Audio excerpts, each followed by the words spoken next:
Good evening and welcome to the Moving Home with Charlie weekly workshop with Charlie Lambden and guests. Live at 8 p.m. every Wednesday. This show is here to help all home movers of the UK be better prepared for dealing with the gauntlet that is trying to move home. Helping make sure everyone has a home. Whether you're buying, selling or both, it's a live show. So if you have a question about your move, pop it in the live chat. In the meantime, sit back, have a noisy slurp of your drink, and enjoy the show. Sorry, I can't resist it.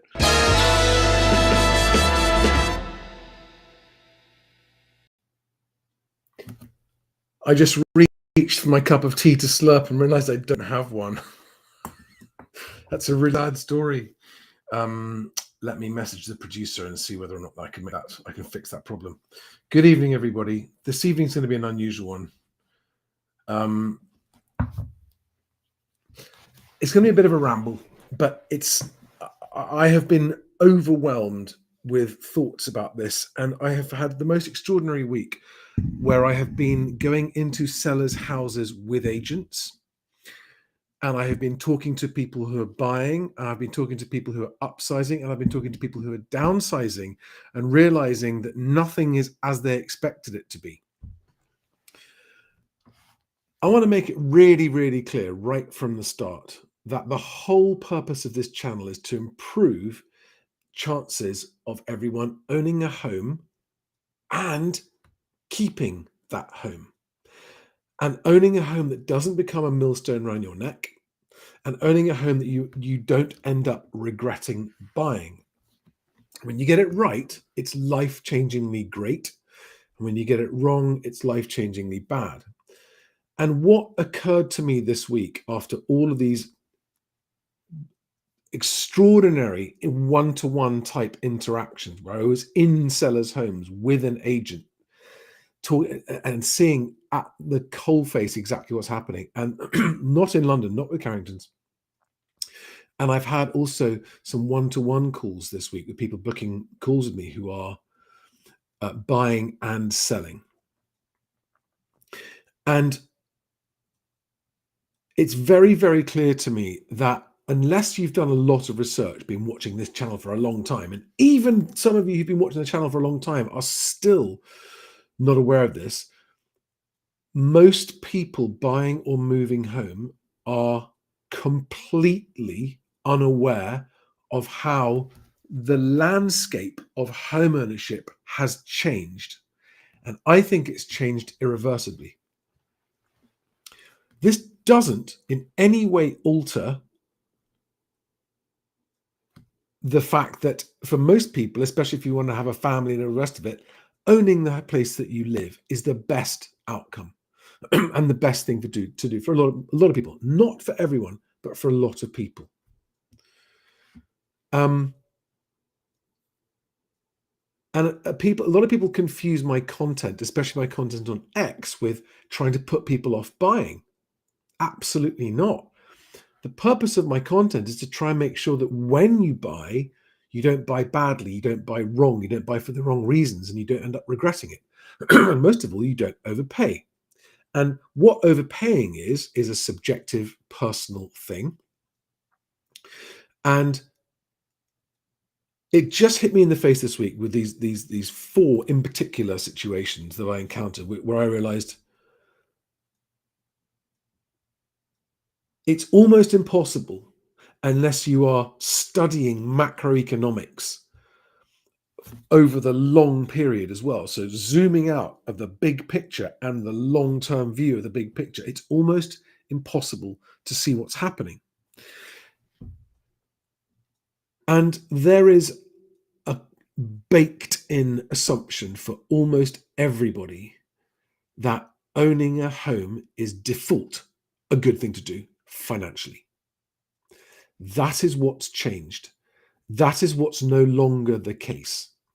That doesn't mean you shouldn't buy a home. It just means that you should not, and you should no longer assume or consider or expect that the home you own is going to fund anything for you anymore, ever again. If it does, wonderful. but it's a bonus and an unexpected upside. You've got to go into it thinking, it's owning and living in this home is going to cost me money. Hopefully, it'll cost me less than renting, but I accept the fact that I'm not going to be. Let me run through a few little examples of what I'm talking about. Right. So, with the exception of a couple of house price corrections, for first-time buyers, unless you got the timing really bad, mostly it's been a pretty good ride, and especially if you bought, back in the 90s and held stuff. If you bought at the peak in 2006, 2007, and wanted to move a couple of years later, that was pretty bad. And a lot of people got caught in negative equity then and couldn't get out of it for 10 or 12 years. There have been people following this channel. If any of you guys are watching this, please pipe up and say hi in the live chat. Some of you have been good enough to tell me that you bought at the peak at the peak of previous booms and were then unable to sell, and it was a millstone around your neck and for years you couldn't escape it. And some of you never escaped it. Some of you ended up never owning a home again. Some of you managed to finally escape it after a long time, like sometimes 20 years. And the assumption that all first-time buyers make, the ones that haven't really done their homework and don't understand what's happening with the economy, with inflation, with the devaluation of our currency, etc., with the advent of AI, what's happening to the jobs market, what's happening to the UK economy in comparison to the rest of the world, all of these things, what's happening to our energy security and how all of this affects the economy, jobs, and therefore house prices, as well as the availability of finance and cost of finance and all those kinds of things. There's a lot of things to consider. Most people going in assuming it's a good financial decision and are then shocked and to find out later that it was a bad one. So if you're a first-time buyer, I'm just going to go through three generic and typical scenarios. First-time buyer buys a first-time home back in the day when people were buying their first homes before they got married, and you'd buy that home, you'd pay your mortgage, and the true real value, even after inflation of your home, would go up enough that after a few years, maybe 3, 5, 7, 10 years, you would have real equity in that property that would allow you to upsize. Real equity that would allow you to move up in the world, not only with the equity from the mortgage that you paid down, but also the growth in the value of your house. Notice I say value, not price, okay? Yes, great growth in the price, but real growth in the value of your house. And that allowed you to do something very nice, which is to upsize after a while. So for first-time buyers, that is no longer a safe assumption. If you buy very well in the right place and things go well, maybe it'll happen, but it's no longer a safe assumption. You cannot rely on that being the case any longer as you could before. Now, having said that, as a first-time buyer now, first-time buyer multiples, so house price to income multiples have improved. And for first-time buyers, house price affordability has gradually improved in the last year or so. So that means that it doesn't mean it's a better time to buy. It just means it's an easier time to buy. Don't confuse those two things, right? It's always easier to buy when it's not the best time to buy, and it's always harder to buy when it is the best time to buy, using people's common perception of what those words mean in this context. So I'm not even talking about investments. So I'm just talking about the built-in, baked-in assumption that you buy a house because it's a safe thing to do, and you will be on the property ladder, implying straight away that if you're on a ladder, you're going to go up. That is no longer a safe assumption.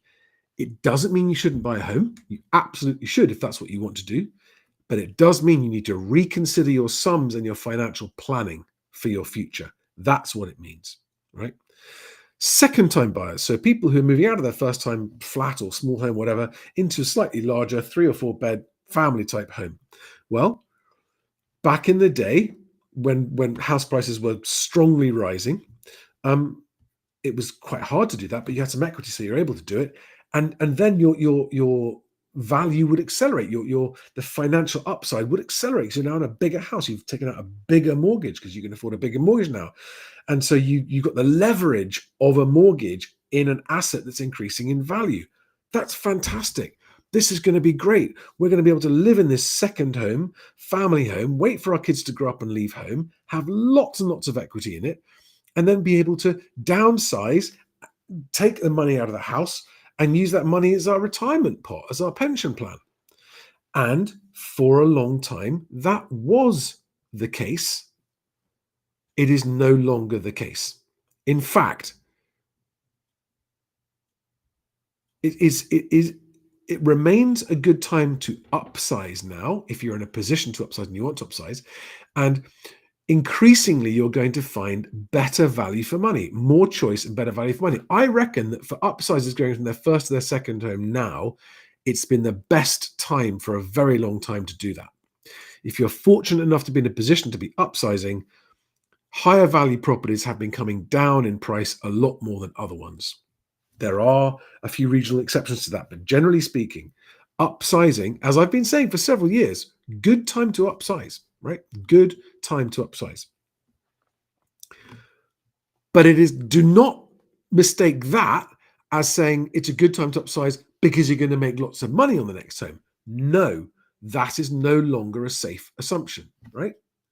In fact, larger houses are likely to do the worst in terms of value for money because they are much more expensive to maintain now. They're more expensive to heat. Our energy prices are the most expensive in the world. Maintenance costs, labor costs, materials, all these are more expensive now. That's got another whole topic we could discuss about. Actually, it's cheaper to is it cheaper to do an extension or to buy a bigger house? We'll come back to that. But then I'm going to talk about something third-time buyers. Let's imagine now you're downsizing. Your kids have grown up and they've left. You've got a bigger house. You're deciding to downsize. What I've been seeing a lot of is people downsizing. The first horrible, unwelcome slap in the face that they've had is, shit, we really thought our house was worth more than that. We really did. We didn't doubt for a minute that our house was worth more than we've sold it for. And we've had to take a massive haircut on what we've actually managed to sell it for. And we've got a lot less in our pension retirement pot than we thought we were going to have. That's slap number one. Slap number two is you're now smaller than you expected to be retirement pot has less value for living costs because of inflation. So what might have lasted you 20 years is now only going to last you 10, 12 years. That's slap number two. Like, holy shit, we can't afford to retire with the quality of life that we were expecting. We're going to run out of money sooner than we thought. What do we do? And yes, of course, all kinds of options at that point. But the point is, it's the second blindsiding people aren't expecting. And so people are tightening their belts. And the bank of mum and dad that was going to be supplying lots of these deposits from downsizing for their kids to buy homes, well, that bank of mum and dad is rapidly diminishing. It's got some time to go, but rapidly diminishing.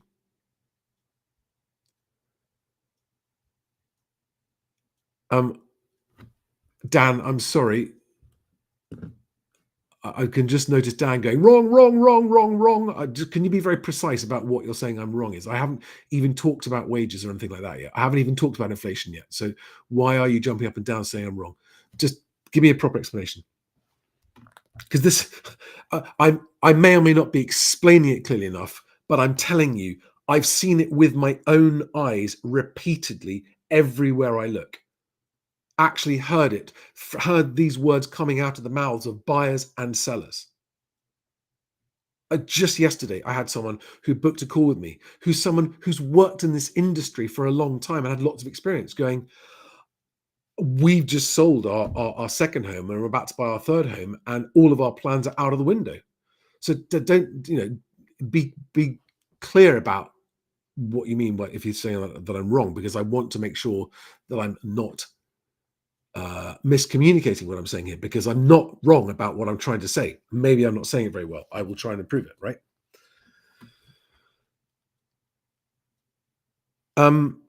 And yes, I know people say, oh yes, but with a mortgage, your mortgage doesn't go up. It gets inflated away. Yes, that's true. and leverage this, leverage that. That used to be true. That was great, but it's not so great anymore because the value of everybody's money is decreasing rapidly, whether you like it or not. And that's something I haven't heard anyone disagree with. The costs of living, another way of putting it, the costs of living are rising rapidly and continuing to rise rapidly and are likely to rise even faster soon because wage growth, the strong wage growth that is being reported in the face of a falling economy is not a good thing because it's going to stoke inflation. Strong wage growth when the economy is growing, fantastic. Strong wage growth when the economy is contracting, bad. And it's going to make things worse. And the purpose of this video, which I've been agonizing over all day, is to try and make people prepare for the worst and hope for the best and dodge the bullet that most people won't dodge because they're not going to watch this video. And most first-time buyers are out. I mean, the two sellers that I met this week, they had no clue who I was. They didn't. I wasn't introduced. I was introduced as, oh, this is my friend Charlie's coming along, and they didn't know that I have this YouTube channel or anything else, right? And both of them heads in the clouds completely. I mean, just very nice people, heads in the clouds. Every word coming out of their mouth was like, I've just been reading headlines for the last 15 years. I've just been reading headlines for the last 15 years. I believe everything I hear about house prices in the media. And I also think that my house is in fantastic condition when it's plainly not. It's just this sort of, and it happens to everyone. People I know, people I love do this as well. They just turn into zombies when it comes to actually objectively considering the situation that they're in as a seller. So this is what I'm saying is not wrong. You might pick me up on technicalities, but and I'm not going to go into the causes of these problems either, because that's just another whole discussion. And a lot of people don't care about that. They're just like, I don't care. It messes with my head to go through all the economics. All I want to know is, am I making a safe decision or not? I had someone, a viewer of this channel, you may be watching this evening, talking to me yesterday saying, my biggest worry is the medium to long-term future if I make this purchase. And that's someone who's been watching my channel for a long time, and they're a seller and a buyer. It's a forced situation, and the realities that person was facing weren't something that they ever expected to be facing. And then I had another call with a couple who were expecting to retire in 2 years, and it's only just hit them that there's zero chance of that happening. Zero chance. And it was actually on the call that I was having when this realization dropped, and it was brutal and awful because they've done nothing wrong. They've operated on what they considered were safe assumptions and haven't crunched the numbers now that those assumptions are no longer safe. And the reality of crunching the numbers under the new assumptions and the new landscape for moving house are life-changingly horrible. They're going to be okay, but they're not going to have the relaxed, comfortable, early-ish retirement they were expecting by any means. And that is what's happening across the country. And we don't hear it because people don't want to come over. I'm not sure whether I should just ignore Dan because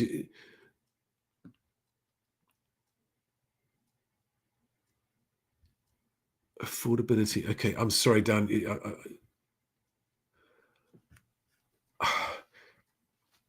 Yeah, I have to come back to this because it looks like you're getting into rabbit holes on specifics, and you might be right? But my point is that the landscape has changed irreversibly. The property price party was over about 3 years ago in 2022. Nobody any longer, unless you are a seasoned professional and know exactly what you're doing with a lot of experience, nobody should be buying a home and thinking of it as an investment anymore, right? It's going to be costly to maintain.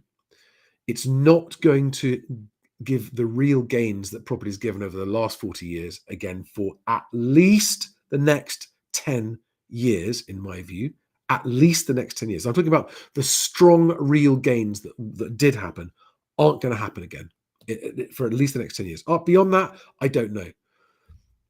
And therefore, when you still need homes, everyone still wants to buy, you should still buy a home. I'm not saying don't buy a home, but you've really got to consider very carefully your reasons, your motivations, and therefore what you are buying and why and where and all of these things. And this is, I mean, it is easier to buy now because there's more choice. There's a lot more property on the market.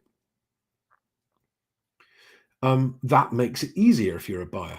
And because prices aren't racing up at the speed that they normally do, there's no urgency as a buyer to buy. So that makes it easier too, because you aren't under the same pressure.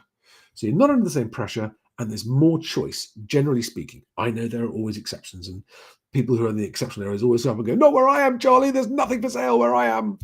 I can promise you that we've got record amounts of property for sale, more than any time in the last 10 or 12 years now, and still increasing. So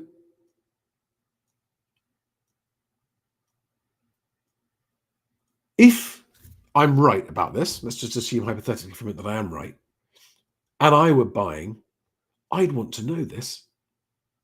I would want to factor this in and not be blindsided later because I didn't know because nobody told me.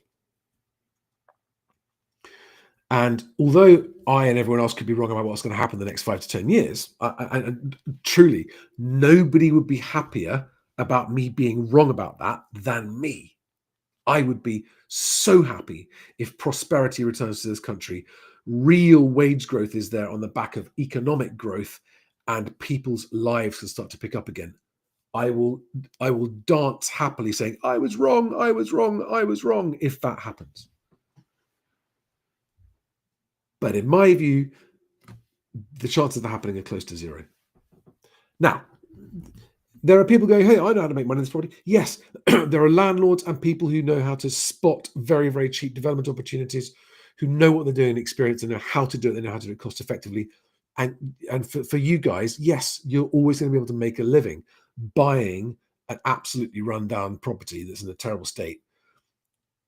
Buying it wisely, because although it's cosmetically terrible, it's structurally good, and you know you can do a really good turnaround job on that and make it much, much nicer, and then sell it and actually make a reasonable turn and make a living doing that. Yes, those opportunities are there, but you've really got to know what you're doing. And if you're an amateur at that, you will get burnt badly. Even in rising markets, the amateurs that do that often get burnt and don't make the money they want. I know people personally who started in that game a few years ago at the worst possible time and have lost stuff and have had to cut their losses, get out, wear the loss, and got their tail between their legs thinking it was going to be easier to make money than it was. So, questions, debate on this. This is what I want to talk about. I want to talk about the financial stability of moving home. That's what I want to talk about. Okay, I don't discuss anything else tonight. That's just. But if you've got questions about your situation, about this, I'd love to hear it. This is why I talk about not overpaying, and this is why I try in all of my videos to say, if you are buying, get prepared, fully, properly prepared, because that maximizes your chances of not overpaying.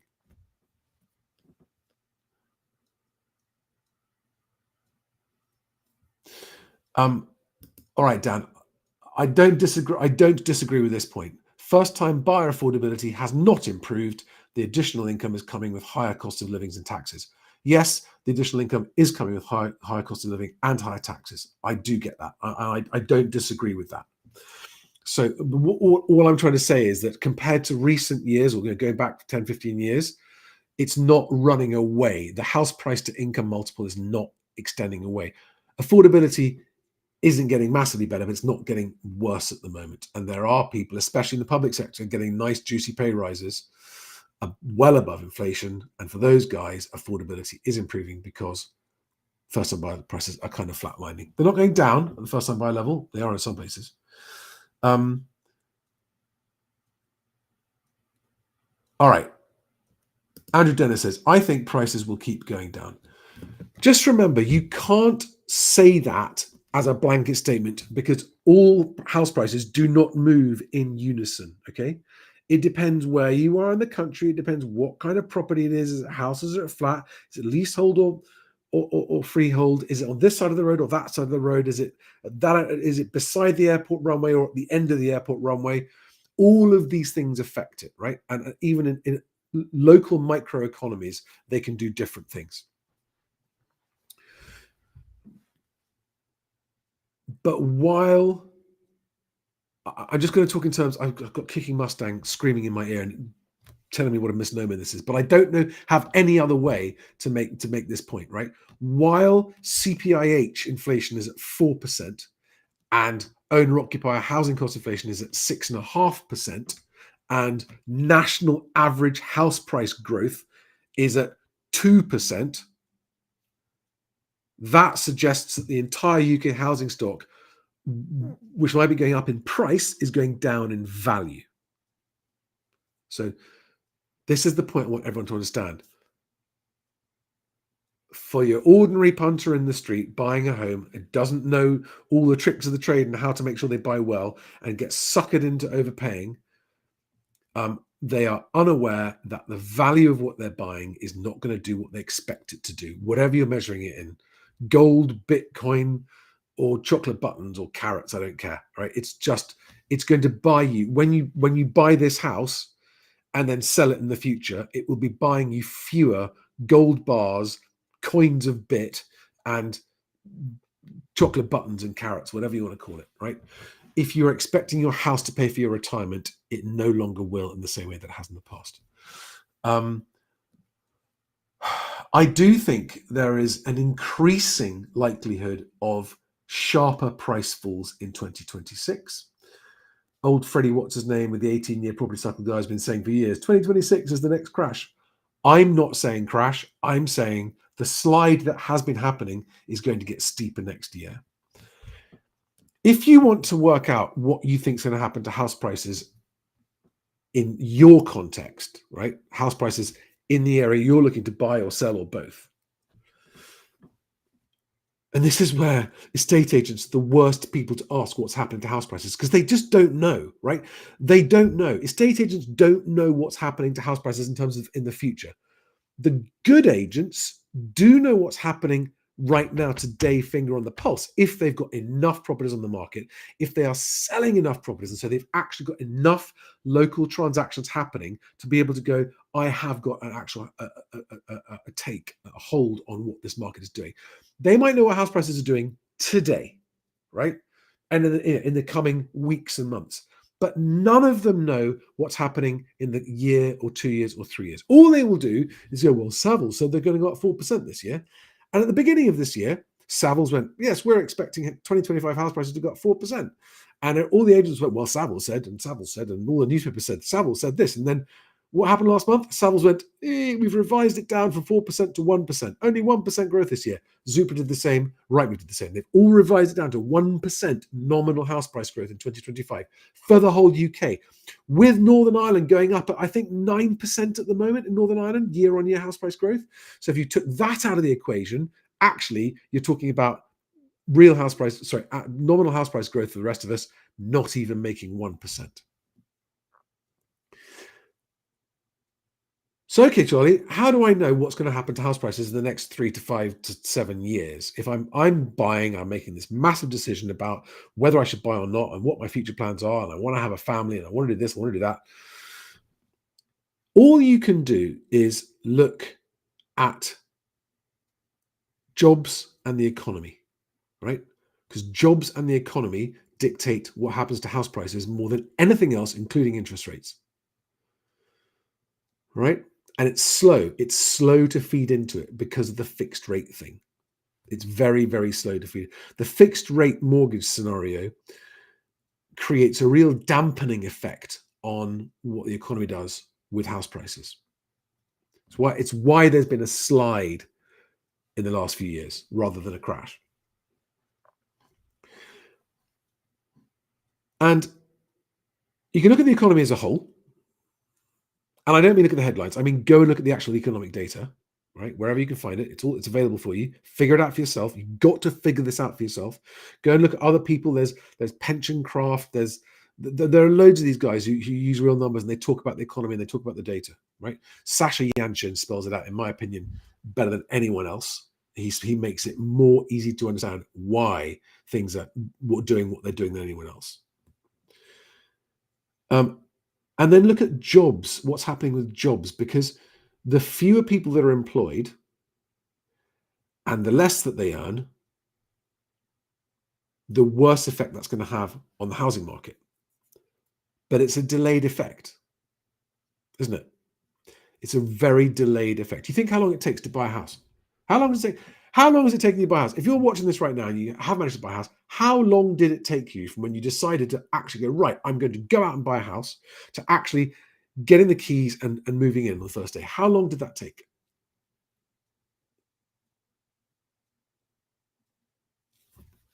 I'd love to know what you guys think. Tell me in the live chat right now. How long does that take?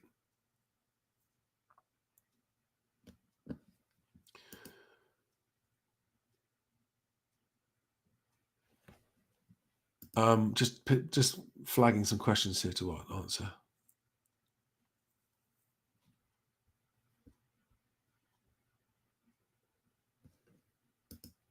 Yeah. People asking me what the government will do. I'm not the government. I don't know. I just, this government can't tie its own shoelaces. So whatever they say they're going to do won't happen, good or bad. They just don't seem able to get anything done, except for what they are going to be doing in the rental market with the Renters' Rights Bill. That's going to be disastrous. And tenants are going to feel it the worst. You heard it here first. Despite the good intentions and despite all the hand-wringing and despite everything going through and all the promises of what they're going to do to make renting fairer, tenants are going to suffer the most. Closely followed by landlords, closely followed by agents. Everyone's going to suffer from these changes.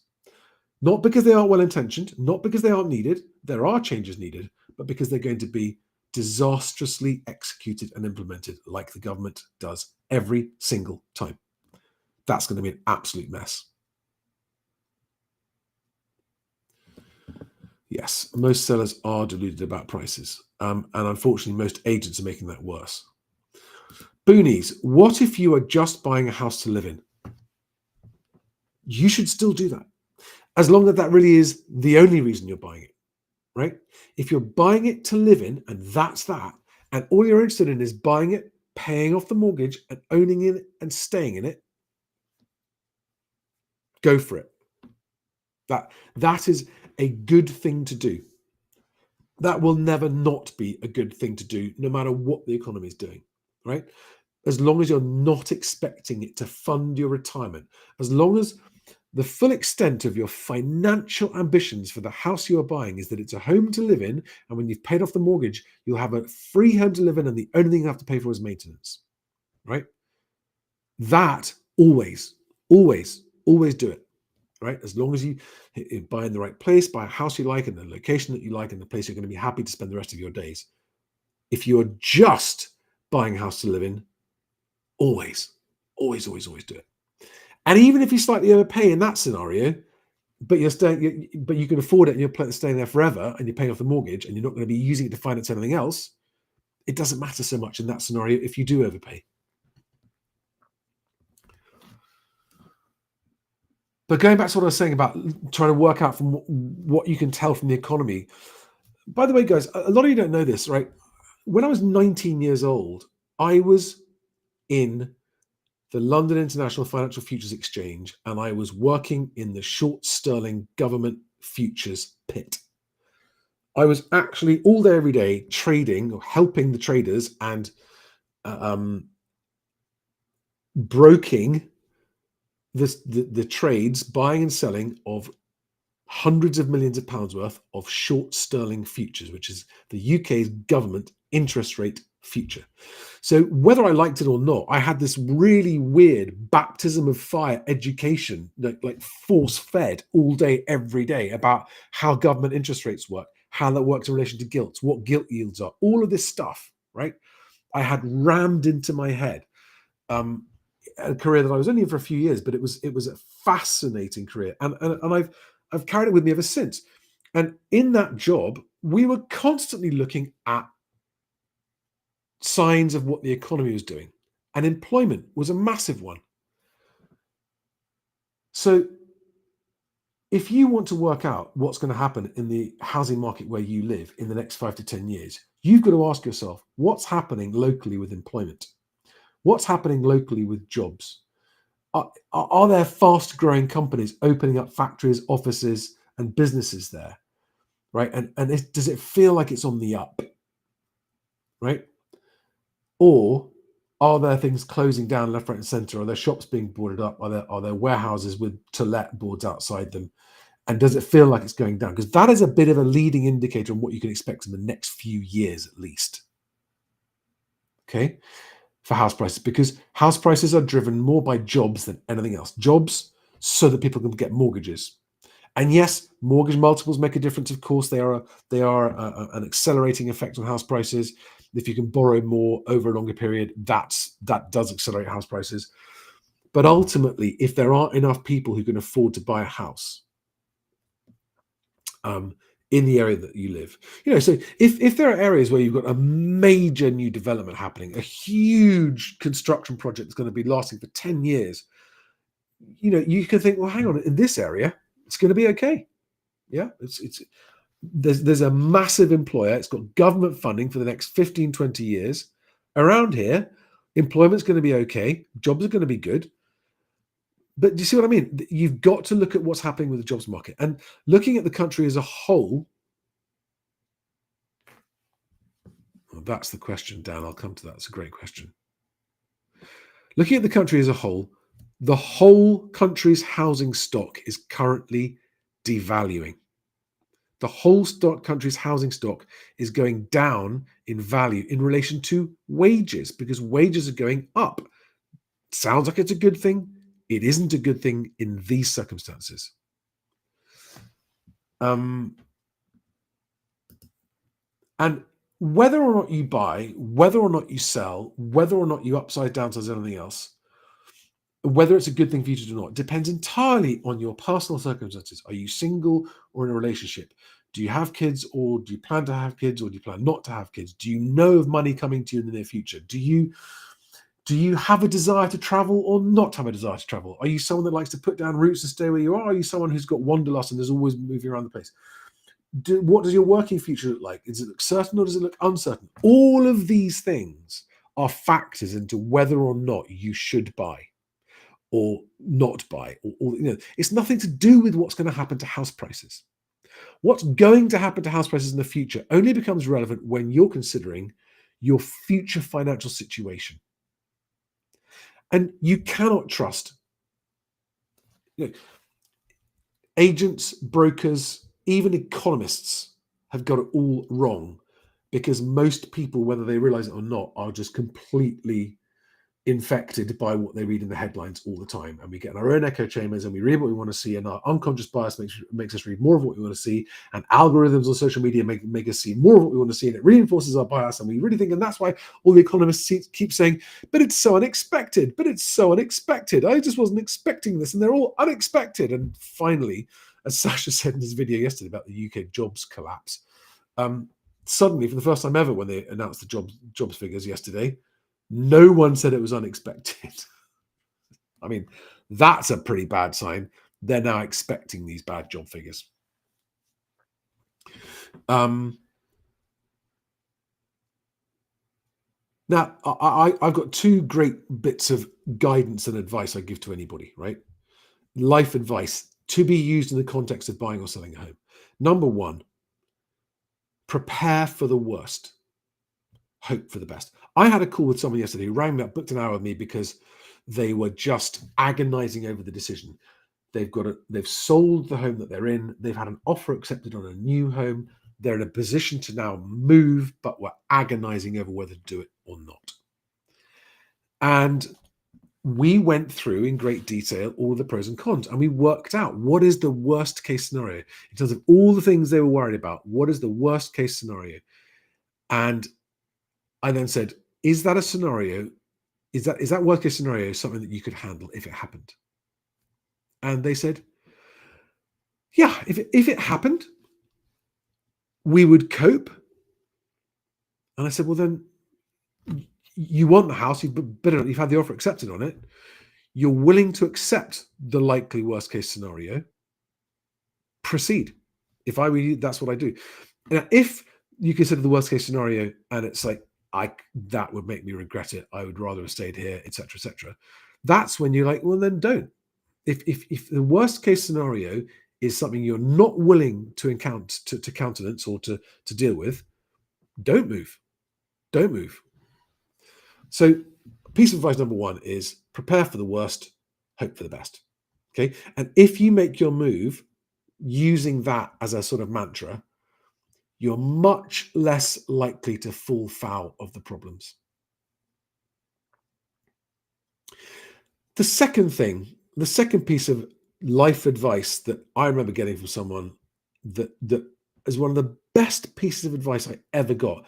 And it was in a particular context, but actually I now apply it to my whole life. I used to ride scooters in London a long time, 25 years ago, right? And I got bored of having to redo my CBT every 2 years. So I got my motorbike license. And everyone said, oh my God, you're going to die. If you get on a motorbike, you're going to die. And everyone said it. Oh my God, you're going to be a donor cyclist. You're going to die. You can't ride a motorbike. You will definitely die. You're going to be dead, deadly dead. Bye-bye, Charlie. Nice knowing you. You're going to be a dead motorcyclist soon.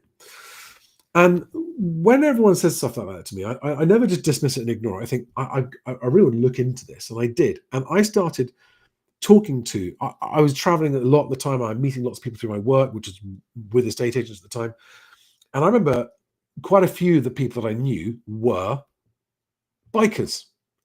And I went and spoke to them and said, I want to know what you think. And I got some fantastic advice about biking, but there was one piece of advice that stuck me more than anything else. And it was this. Because I said to this person, how come this was a manager of a Douglas and Gordon branch in London? I said, you've been a motorbiker for a long, long time. You're still alive. What's your approach? And he said, no matter what the circumstances, if you come off your bike, no matter what the circumstances are, it's your own fault.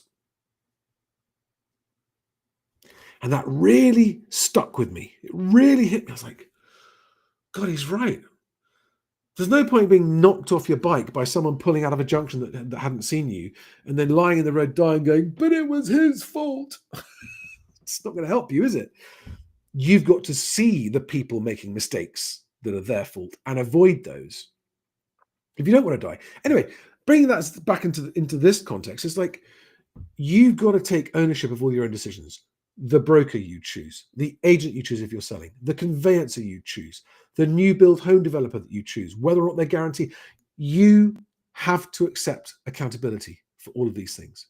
And when you're uninitiated and inexperienced, that is really daunting. And you go out there and you rely on the advice of people who you assume know what they're doing and they give you good advice. Never, ever, ever, ever do that. Because if you make a massive life decision based on a stranger's advice, someone who had other motives, and it goes wrong, who are you going to blame? You can blame them. Does that help you? Then you're just the motorcyclist lying in the road who's been knocked off by the car that pulled out, going, but it was his fault. Yeah, but you're still the one lying in the road dying. So you this is why I try and say to people, choose your agent like your future depends on it, because it does. Choose your conveyancer like you want your transaction to go through and not fall through, because if you choose the wrong conveyancer, it's going to fall through. Choose your mortgage broker like your financial future relies on it, because it does. Don't think that a mortgage broker is just there to save you a bit of time shopping around for a cheap rate. If that's what you think as a first-time buyer and that's how you choose your broker, do not be surprised when you end up financially much worse off 5 and 10 years down the line, right? And if you're not sure, you've got to keep on figuring it out. You've got to put in the time and the effort to avoid being chewed up and spat out by this industry, because that's what it will do to you if you let it, right? If you're a buyer and you walk into an agent and go, "Hi, I'm a buyer, don't know what," I've seen this happen with my own eyes. "Hi, really friendly, people pleaser, just want everyone to like me. I don't know what I'm doing, so I'm happy for you to tell me what to do." And they go, "Right." The agent's like, "Oh, one born every minute. This is nice and easy. Talk to our mortgage broker, talk to our conveyancer, buy this house. Oh, so much interest in this house. Quickly offer asking price today. Jobs are good and sign here. Thank you very much." And that happens to people in the hundreds every single day, and I'm not exaggerating, right? Same with conveyancing. Never go with a conveyancer and agent is recommending to you unless they say to you, "I'm only recommending this conveyancer. We don't get any money from them. We recommend them because they are the most reliable, consistent, reliable conveyancer we work with. They're local." You'll never hear that from a corporate agent.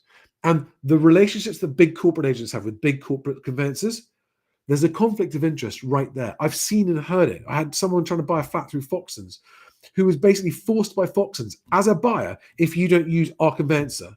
And they were trying to stitch her up on a flat that she just shouldn't have bought. In the end, very close, didn't buy it, thank God. You've got to take ownership of the decisions that you make. And if you don't, it goes bad. Should it be that way? No, of course not. Is it going to get better? Hopefully, if I have anything to do with it, yes. That's the whole point of Best Agent. It's going to help people make better choices of professionals they're going to work with. Right. Questions.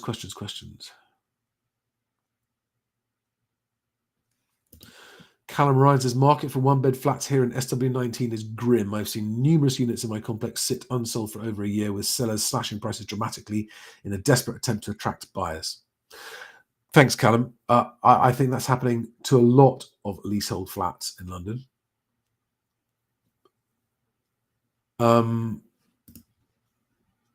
Philip Dobrin says, "From what I've seen, and if I'm right, the house prices in real terms are down 22%. Unemployment is as 11.7%, as Sasha was saying."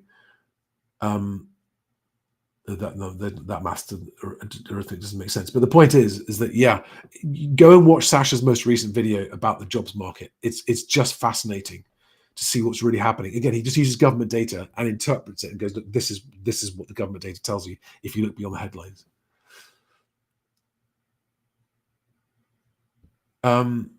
SJT says, "Prices would go up a lot. Charlie claims interest rates don't make a big difference." They do. So they don't. They make a slight difference. They are an accelerant or a depressant, but they are not the primary driver. And that's using Bank of England data going back 30 years to prove that. If you don't believe that, you could just go and look at Alex Groundwater's graphs on this. I'm going to try and pull one up now and give you the link, because it's very annoying seeing, I don't know who SJT is, but SJT is just spouting baseless nonsense, because SJT is just believing all the headlines. And doesn't actually provide the evidence to back up that point. Here we go. Here we go. I've got it here. Just to prove that point wrong. Okay. This is Stiggy's graph. And what it shows you, hang on, I'm going to make it nice and big. What it shows you, the green line is the average land registry sold price. Okay, and this is adjusted for inflation. All of these are adjusted for inflation.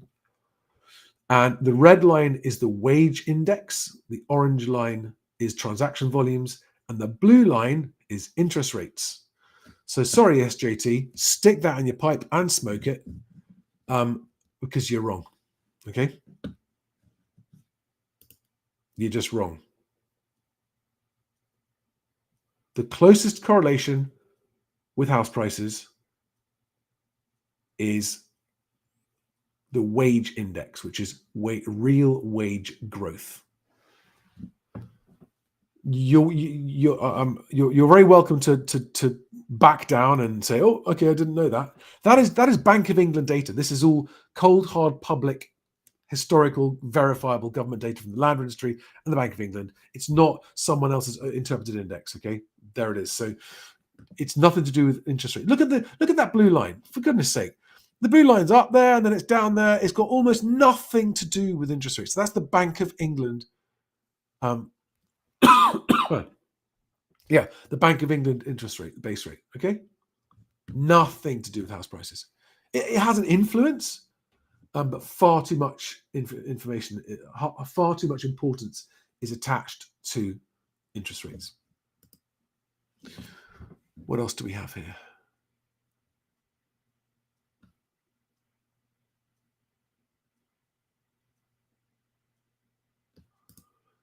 Dan makes a very good point. Buying a house is not a 31-year decision. Latest figures of average mortgage term. How do you make a decision that 31 years nothing will go wrong or down? Too big a decision to make. Well, yeah, but Dan, if you're buying and living it forever, it doesn't matter, does it? Genuinely.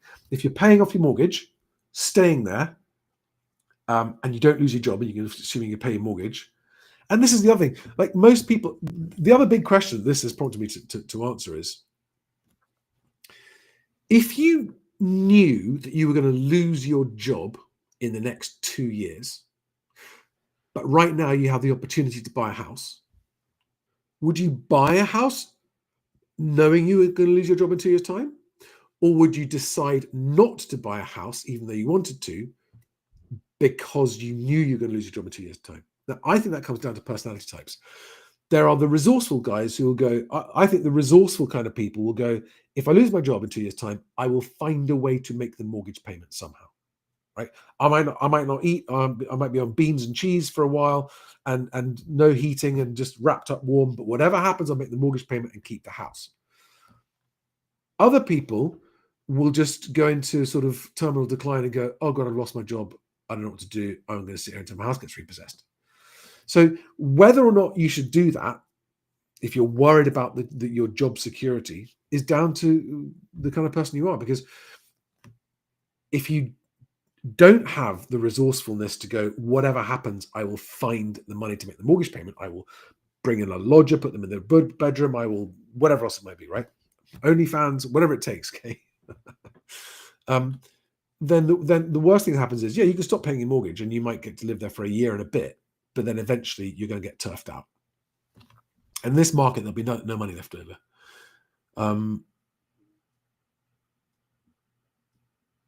Right, looking for other questions and comments that I had. SSEJ on YouTube. Hi there. New name, new word. New follower by the look of things.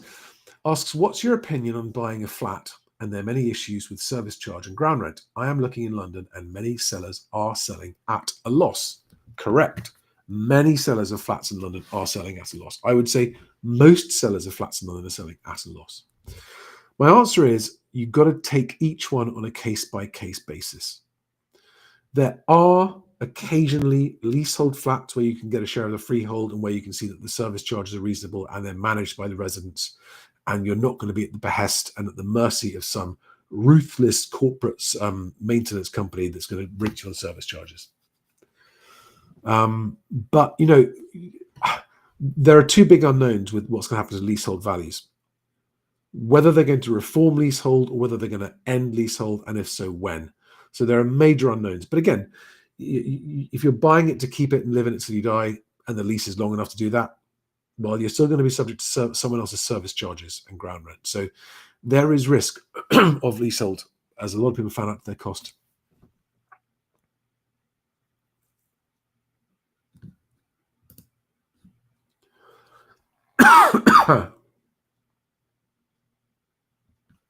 So SJT, with whom I disagree on that point earlier, asks, what would the government allow to happen first? Millions losing their home and civil arrest? You mean civil unrest, I think, or inflating away the pound.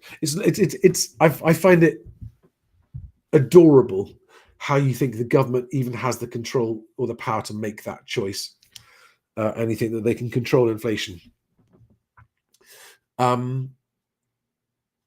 And you're kind of backing up my point, because they're going to inflate away the pound. Yeah, they're going to inflate away the pound. And that is exactly why everyone's houses are worth less now. You absolute dipstick. Come on. Wake up. Yes, it inflates away your debt too. Yes, great. But inflation is not a good thing for us, as everyone is now discovering to their expense. Ben Carter says, question, premium new build houses which are ready to move into but haven't shifted in 5 months. Interested to buy, but developer won't reduce the price. What is the best strategy to negotiate a reduction?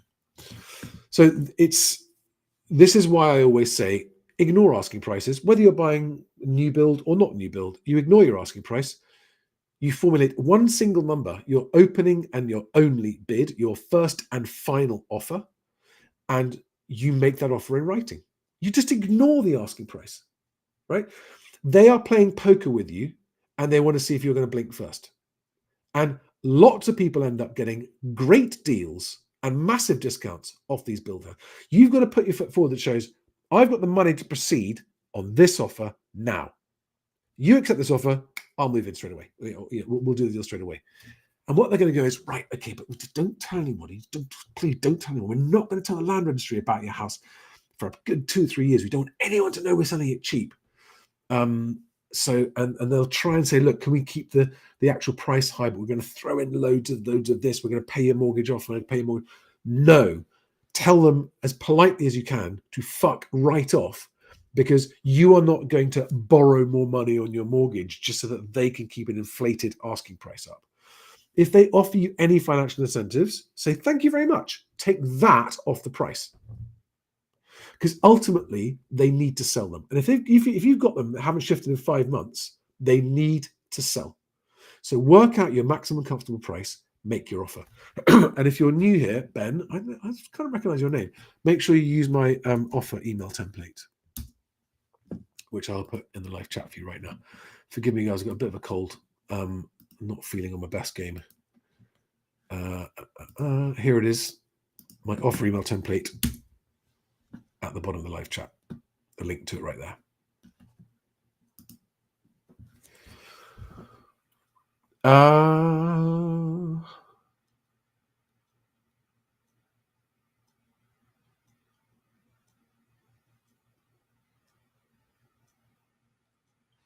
Just looking for other questions.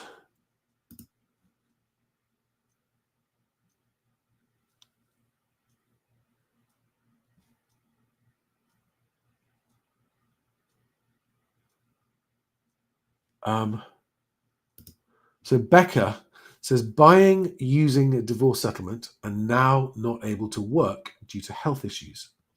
Agents have been adamant I was wrong about the market I was watching. It looks like you've gone on, I don't know what the rest of that is, but as a buyer, you should never listen to any advice from an estate agent, because they are paid for and work for the seller. Okay? An agent will only ever tell you stuff that's in their interests if you're a buyer, right? They will never tell you what's in your interests if you're a buyer.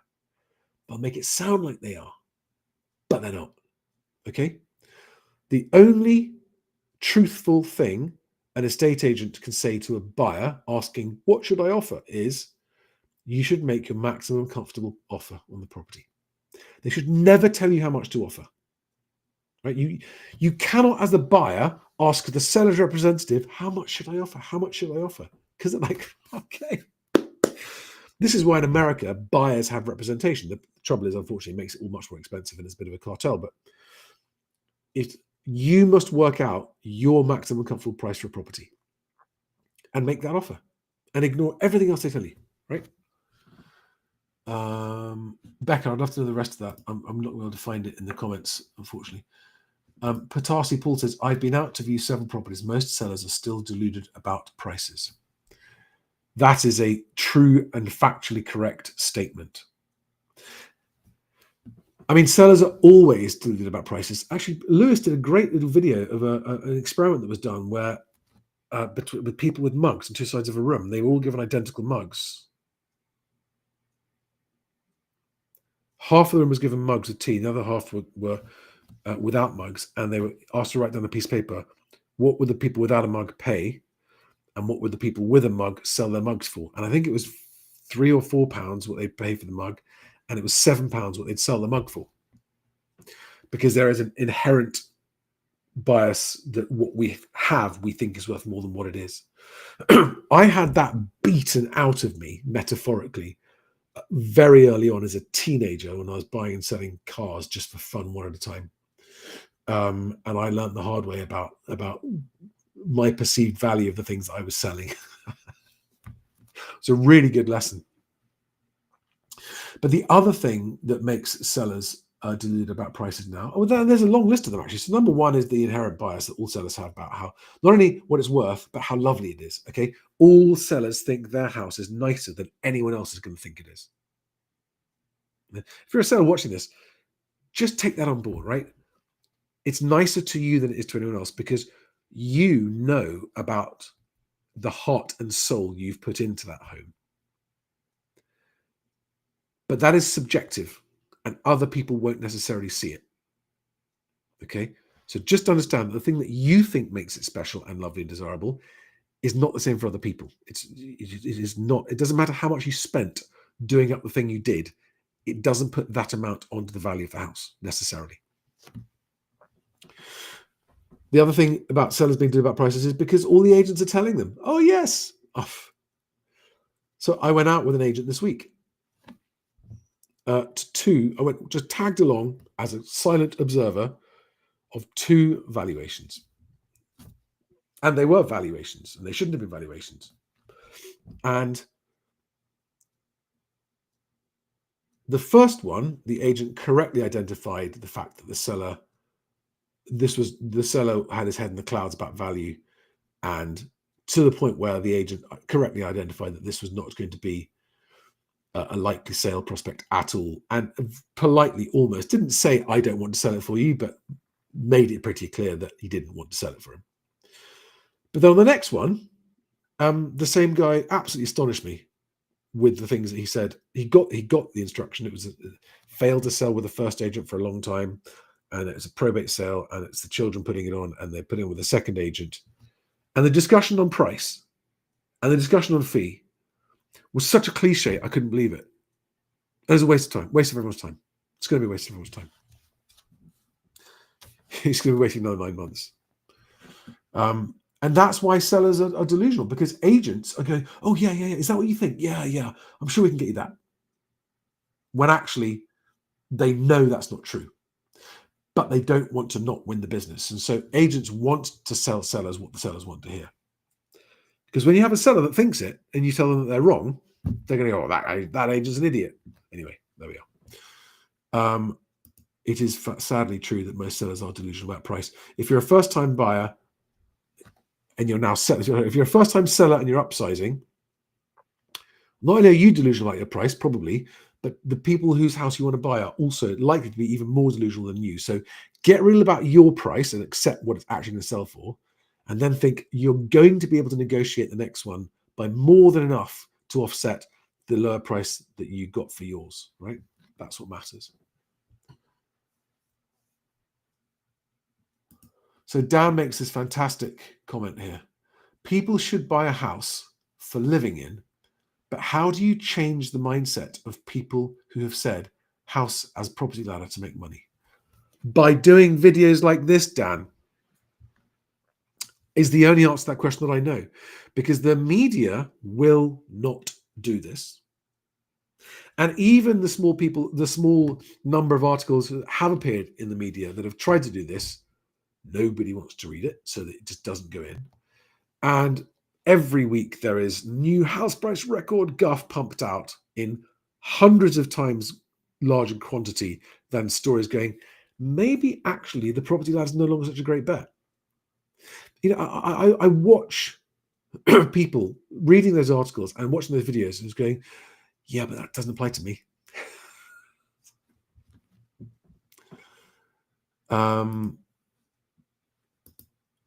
An angling adventure before dementia. So that's a very funny YouTube name. Says, "Evening, Charlie, and everyone else. I'm planning to sell and move abroad in the near future. Is it a good time to do this, please?" Well, given that your YouTube handle says you're trying to beat dementia, I would say yes. The sooner you do it, the better. But in all seriousness, absolutely, because I think the market for sellers, if you're selling up to move abroad, is going to get worse and worse and worse in the next few years. And I keep on hearing stories of sellers going, well, we're going to take it off the market, wait for the market to improve, and then come back on. It's not going to improve in the foreseeable future. It certainly won't improve while this government is in power.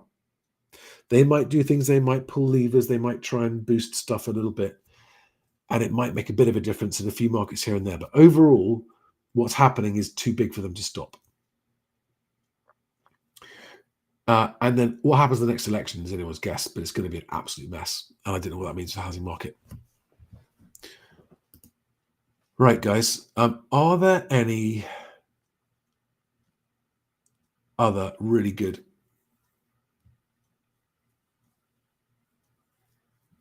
questions that I don't want to miss?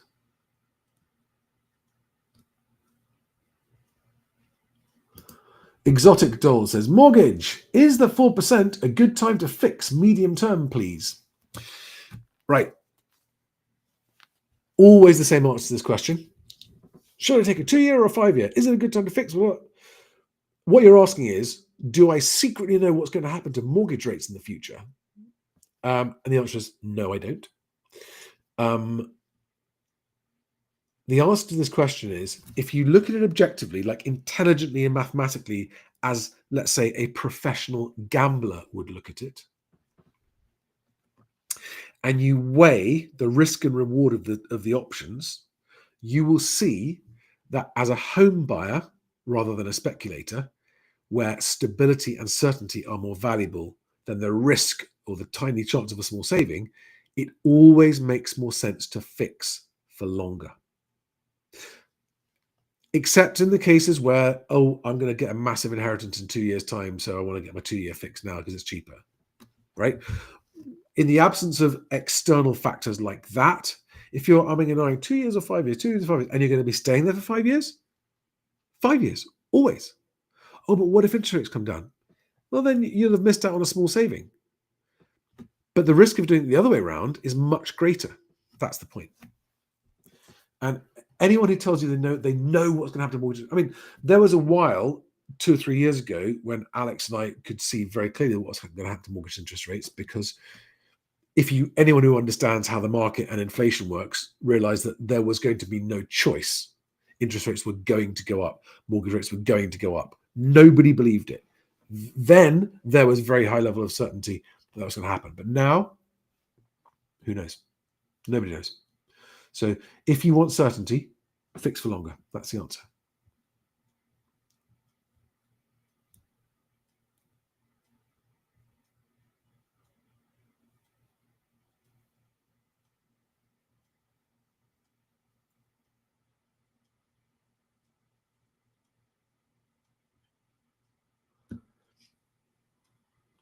SJT, I'm sorry. If you found the insult term dipstick rude, I take it back. I didn't realize you're so sensitive. I don't mean to be insulting. I'm just pushing hard on the challenge, okay?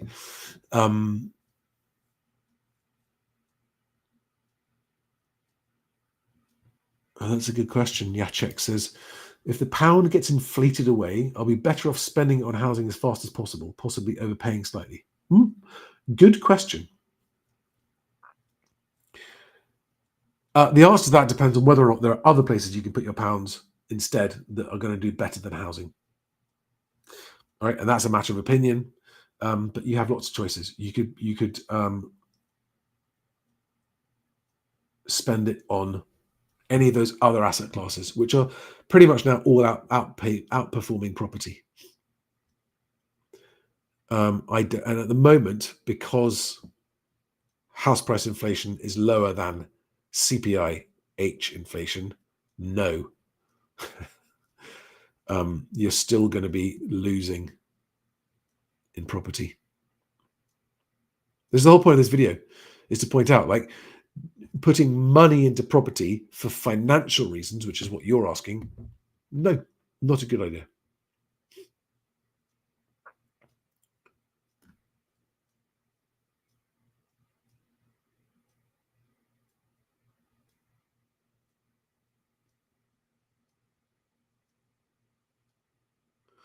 No, there's no fair market for service charges that I know of, Alistair.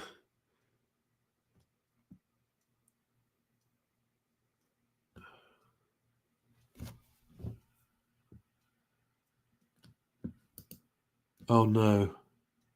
Ant H says, in-laws put a house on the market with the standard blinkered headline reasoning, fly the kite, etc. The thought it was a lost cause. Yeah, it is, because when you fly a kite, what you're doing is advertising to everyone looking in the local market that you are unrealistic and greedy, and you are reducing the chances of creating an actual market for your property.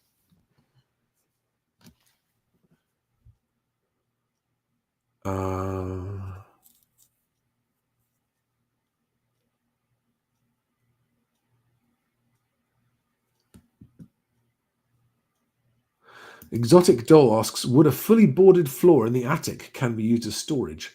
Add any value, please. That is a question for your local estate agent. I'm not a property expert, never have been. I'm a moving guy, and my advice is ask someone who knows the answer to that question. My answer is, I mean, I don't think it's going to make. It might be a nice to have. I'm not sure it's going to make a difference to the value. That'd be my guess.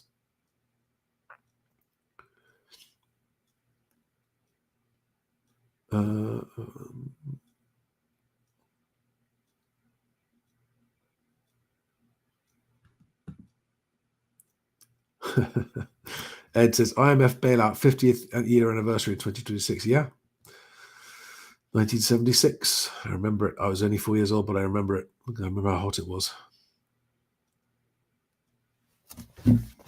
Oh, an angling adventure before dementia says, I'm trying to get this all done before the budget. Thanks for the answer. That's very wise. Very wise. You haven't got long. You have not got long.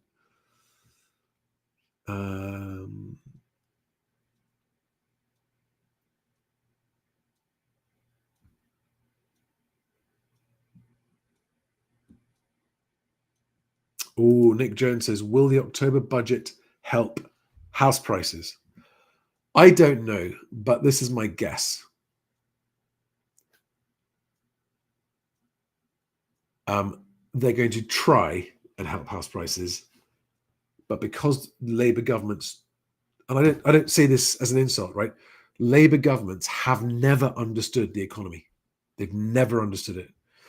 And this one is probably the best example we've ever had of how a government does not understand how an economy works.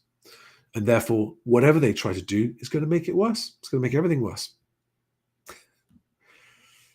I mean, most governments try to do stuff and it makes stuff worse, but this government just seems to be making it much worse, further and faster.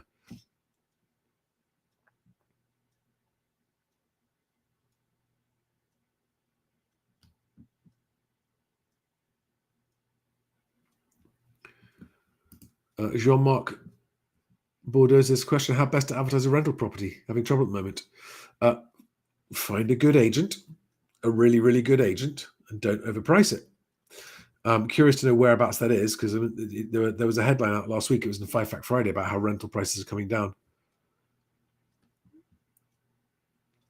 By the way, guys, before I forget, I'm now doing a weekly, a thought of the week that I only put in my newsletter. So yeah, it doesn't go anywhere else except my email newsletter. Yes, it's a deliberate attempt to get more of you to sign up to my newsletter, because I want to spread the word and make sure that everyone gets the news that's coming. It's every week, every Friday. If you haven't subscribed to my newsletter, I would love it if you did. mhwc.co.uk/newsletter to sign up. And as always, all other support is helpful, because wouldn't it be good to spread the word? I often wonder if my channel doesn't do better because sellers like, shh, we don't want more people to know about this because it's going to make our prices come down.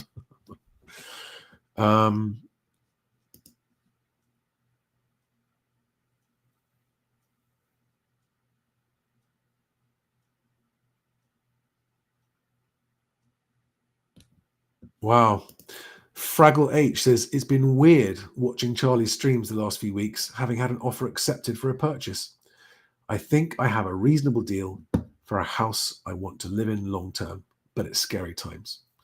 Well, I think you're very wise to be considering it, even after you've had your offer accepted. And if you think you've got a reasonable deal and you want to live in it long term, well done. Congratulations on getting your offer accepted. Shooting Star says, Charlie, do you think changes in October will lead to a short, sharp increase in prices and then a splat, or will it just be ineffective? Depends what they do. Depends what they do. If they decide to do something utterly stupid like a stamp duty holiday, that will lead to a sharp increase in prices. And then, yes, later on it will come back down again. If they try to bring out more lending products or new build help to buy type of stuff, that's a slower, longer term effect. It depends what they do. Right, guys, I'm going to call it there. If you are new, please make sure you go and watch my 10 golden rules of buying and 10 golden rules of selling a home. Just go to YouTube or anywhere, actually, YouTube, and search for Charlie's 10 golden rules for home buyers or Charlie's 10 golden rules for home sellers.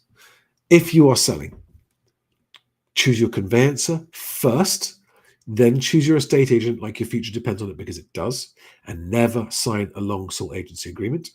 And if you're a buyer, get everything ready to make your offer so that when you make your offer, it's the most compelling of all the others. Whatever the amount is, you've got everything lined up and you are more proceedable, and you will massively increase your chances of having your offer accepted. Massively increase your chances. If you are a first-time buyer, never wait. If you want to buy a home, just keep looking, but just don't offer until you're sure you found somewhere you want to live. Remembering that half of first-time buyers end up regretting their purchase, so don't be one of those half. If you're upsizing, good time for upsizing. If you are downsizing or just selling up, I would not delay. I would move without delay. All right, guys, I hope that was fun and useful. Wasn't on my usual bubbling form this evening. I've got a sore throat, not feeling great. But please do sign up for my newsletter so that you get my thought of the week, which is only the newsletter every week. And I will see you guys